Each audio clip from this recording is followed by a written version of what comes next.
Willem, c'est la belle histoire. Lui qui avait été blessé au pied en 2017, passé par l'étape opération, connu une année 2018 difficile et compliquée. Beaucoup se sont posé la question de savoir s'il allait retrouver son pied, ce qui fait sa force, s'il allait retrouver son niveau. Et bien c'est fait en 2019. On va donc surveiller les couloirs de Bellocian. Mayer. Oh, il est bien parti, Mayer. Il est parti avec Bellocian. Ah, il casse du bois maintenant, Kevin. Bellocian est très très bien. Willem Bellocian, c'est propre. Une belle technicité, mais avec sa vitesse. Kevin Mayer tente de revenir. Il est devant Payen. Victoire de Bellocian, 13-28. Il égale son record de cette saison. Et Kevin, derrière, risque de ne pas être mal non plus. Alors que Payen finit 3e. Et le vent semble s'être calmé. En tout cas, on va attendre la mesure qui n'apparaît pas, mais d'après les drapeaux qu'on voit, il y a un vent régulier. Et encore un bon chrono pour Kevin Mayer.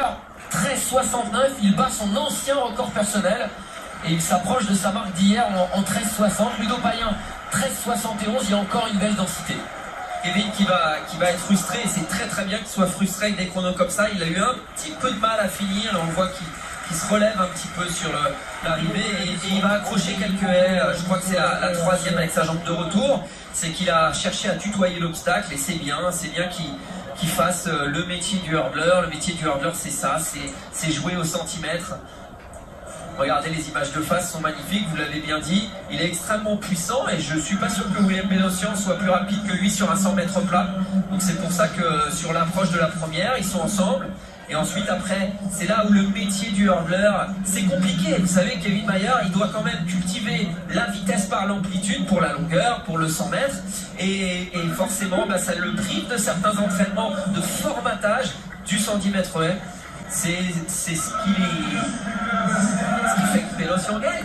Et on va écouter, est-ce qu'il est content, Marie? Très bon chrono, Willem, pour cette demi-finale avec de grosses ambitions.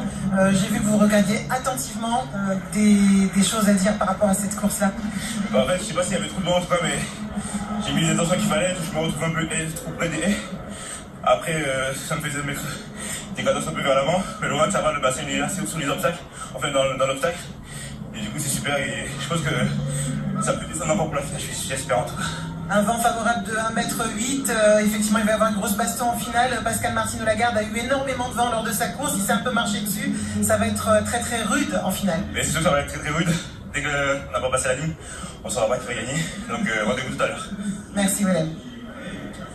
Voilà la belle victoire de Willem Bellocian. Permettez-moi de vous transmettre une petite frustration, Renaud et Romain. Je rêve d'une finale des championnats de France où tous les garçons sont là.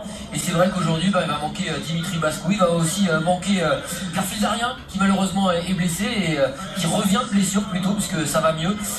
Et qui devrait revenir bientôt sur les pistes. Mais le jour où on aura tous nos hurdlers, Renaud, vous imaginez un peu le feu qu'il peut y avoir sur une piste. On l'a pas eu encore, ça fait 4-5 ans ça tourne et on l'a toujours pas eu. Bien sûr, Samir, mais vous soulevez un problème beaucoup plus large, la problématique des blessures dans l'athlétisme. Et sur les haies en particulier. On sait que c'est aussi un risque. Bien sûr. Et Guy Drut garde en